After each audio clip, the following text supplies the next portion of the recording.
fighting to end breast cancer. Coming up, a survivor shares her inspirational story of hope and how she's moving forward in life. Joining her, a local doctor who's weighing in on the latest treatments and scans. It's a live interview. Next, you don't want to miss it. As Breast Cancer Awareness Month continues, researchers are looking into better ways to catch the disease. And this morning, we're hearing real survivor stories. We're also learning new information from medical experts about the types of scans and how they can make a difference. Joining me now to bring awareness to breast cancer research is Jamil Rivers and Dr. Giuseppe Esposito with MedStar Georgetown University Hospital. We welcome both of you into the show.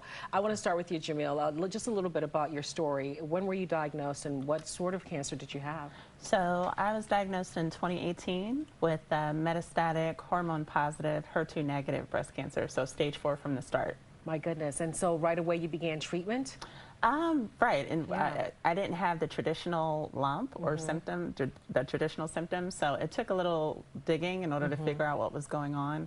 But once it was confirmed to be breast cancer, then I started treatment right away. And I know that you'd credit nuclear medicine diagnostics for your treatment. What exactly is that, doctor? I know that was what fascinated me, this new treatment. What is that and how effective is it in treating the kind of cancer that Jamil had?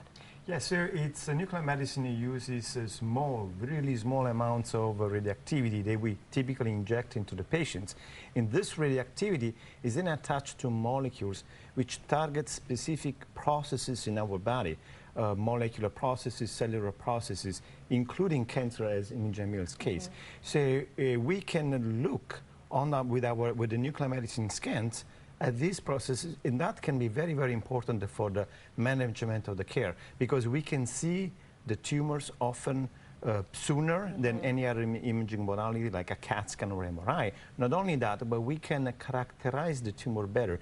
In Jamil's case, she had the nuclear medicine PET scan was able to see estrogen receptors, and that is a specific target for the treatment that Jamil was having.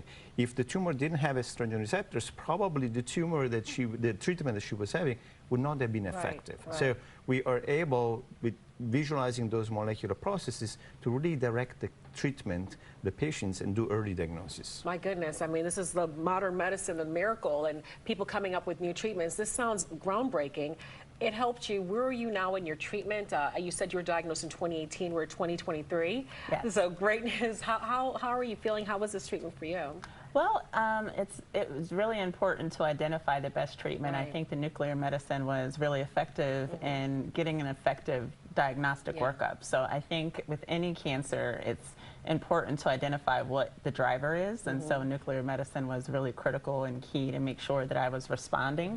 And even now, it's a key part of just monitoring how, right now I've reached no evidence of disease, so I'm, but I'm metastatic for life, so I still have to be monitored closely using nuclear medicine and other scans in order to make sure that the cancer is kept at bay. Was this something that Jamil asked to be part of, or was this just part of the treatment that you said, let's try this?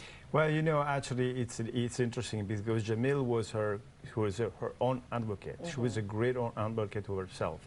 So she founded the trial, and she said, I would like to be considered for this trial. And keep in mind that the nuclear medicine procedures, are very safe procedures, a very small amount of radiation, very effective.